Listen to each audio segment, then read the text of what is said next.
Jeremy. But just a little bit about me. So my heart is to work with writers. I've always worked with writers. All my life, even when I was a child, I didn't work with writers then, but I loved the newspaper. And I loved the news. And so whenever the paper came, it was in Milwaukee Journal, they'd throw it into the yard, and I'd run out there and get it and read all the headlines. This was as a child. And we read the funny papers, we call them the funny papers. And then I remember the Vietnam War and how they used to put the counts on the front of how many people had died that year, that day. And it really impressed me. I used to read the editorials, and I used to read the columnists, and I just loved newspapers. And I didn't know that that's what I was called to at the time. I didn't really know that I had a relationship with God. I went to church, took myself to church. My family really didn't go, but I did. I liked it, and I liked going to Sunday school. They didn't really teach us how to have a relationship, or we heard the words, we read the words, we sung the words, but the life really wasn't in there for me. And I didn't know that then, though. But looking back, I know that God was with me. Looking back, I know He protected me. And looking back, I know that He had this plan for my life, and it started when I was a child. And I just believe that all of us have a story like that. So, and I think we need to tell it. So I'm telling this now. So I had a teacher, or a dean, at journalism school. I went to the University of Missouri School of Journalism. And after 2 years, just during preliminary stuff, you had to meet with the dean of journalism. And she, if anybody was a scary, crotchety, mean old lady, was probably just like yours. She was, and I was like a little hippie. This was 1971. Long braids, bell bottoms, that was the style. And I walked into the office to have my little interview with her, and she goes, "Why do you want to go into journalism?"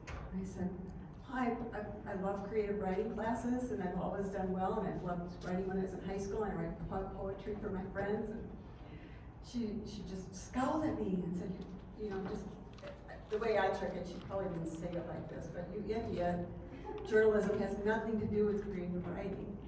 So it was like, yeah. So I finished the interview. I still wanted to go into school of journalism because that's what my heart was. I love newspapers. And I went all the way back to my dorm. I was just crying and hurt, and I've always been really sensitive. And so anyway, I made it into the School of Journalism. But what has happened since then is I have worked in journalism all my life, communications all my life, or for newspapers, magazines, freelance writing, editing for books, and now I coach writers who are writing books.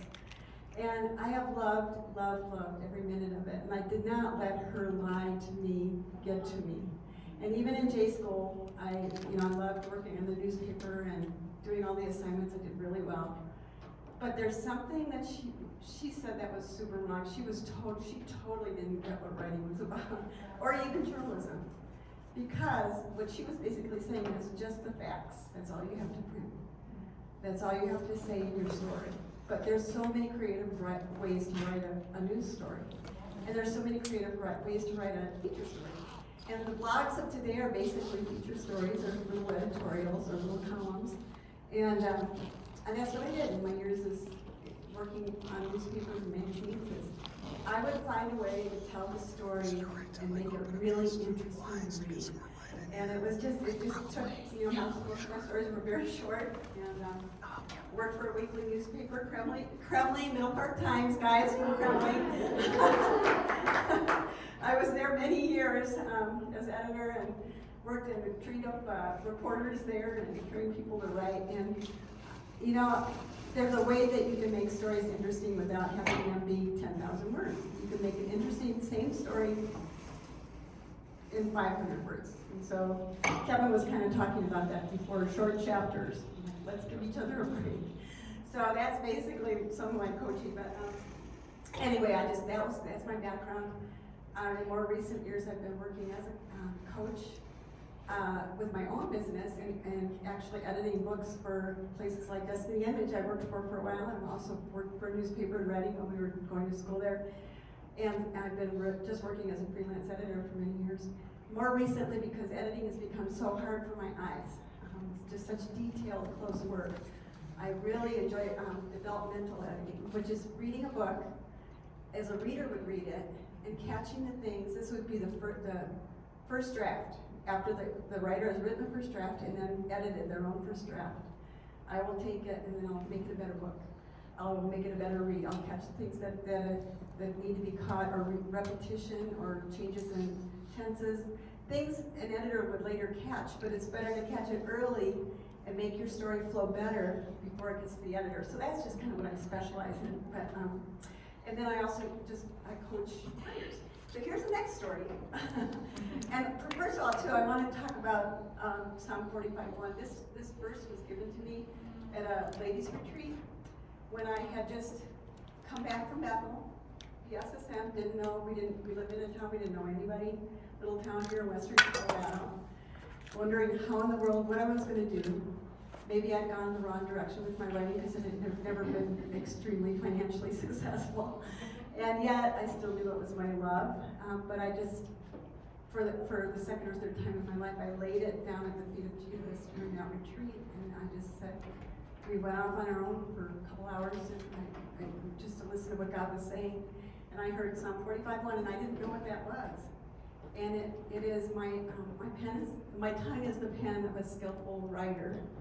So he gave it right back to me at just a day, hours after I laid it at his feet. He said, no, this is what I have for you. And so I just want to tell you too, it's hard for me to speak. I'm not a natural speaker, but because I get nervous. But I can write, and it goes the other way too. If you can speak and tell a story, you can write the story. They come from the same place in your imagination. So I just want to encourage you with that. As you write your books, as you write your stories or your blogs, you're going to be invited to speak because people are going to love what you're saying. They're going to be touched by the story that you're telling and the lessons you're teaching through your own stories. So that's a good verse for you to hang on to. I give it to you. I don't have to keep it for myself. And another story, I've got more notes, but I'm going to make it quick. I also do assignments like what Teresa has been doing. So whenever I move to a new town, and Rick and I have moved a lot in the last several years, it's hard for me to get to know the town, so I give myself assignments. And so I do photography too. And I will, this last one was we moved around and I have a blog or a thing on Facebook where I just do 100 things I love about Brownwood, Texas. And as I started moving through that and doing those assignments, I really did start to love it. I didn't start loving it when I started my assignment, but I came to be able to start to see what was good about it. So there's all sorts of little things you can do, with assignments. I do that too and after reading your book, I've given myself an assignment to write 30 poems, and I'm on number 15. But about 4 years ago, I went to the creative conference that Tracy used to give, or still does. This one was at Bethel, and I had some words spoken over my life about coaching and about writing blogs and about being a reporter for the Lord. And it was like everything that was in my heart. I had not told anybody except for maybe Rick, that these are things I want to do. I want to do more than what I'm doing. Well, almost at the same time, I felt like I heard God say, you need to listen to younger people. They have what you need. The technology and the knowledge and the dynamics and the business sense. So I heard that, and he said they also have what you need. They also need what you have. The younger generation really needs us to be their cheerleaders. So right after that, right after the word that I got at the conference, I got a message from somebody I didn't know that says, you need to meet Jeremy Brown. And I'm going, okay. And so he connected us, and we had a phone call, and Rick and I went out to South Dakota and visited Jeremy. And I just felt like God set me up for this between the word and also the thought that came to me from God that we really need the younger part of the generation to help us get to where we're going to go in our generation. So Jeremy is Rick and I love meeting with Jeremy. We did some coaching with him. He coached us.